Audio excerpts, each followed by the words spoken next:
אהלן חברים, איך אומרים to sneeze בעברית?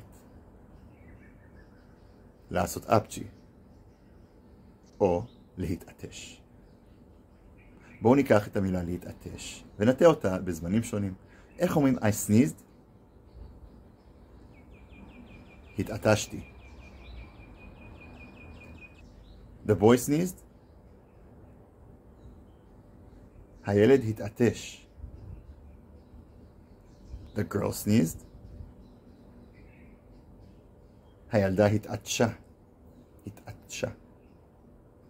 I'm gonna sneeze or I will sneeze. אני אתעטש. They are sneezing.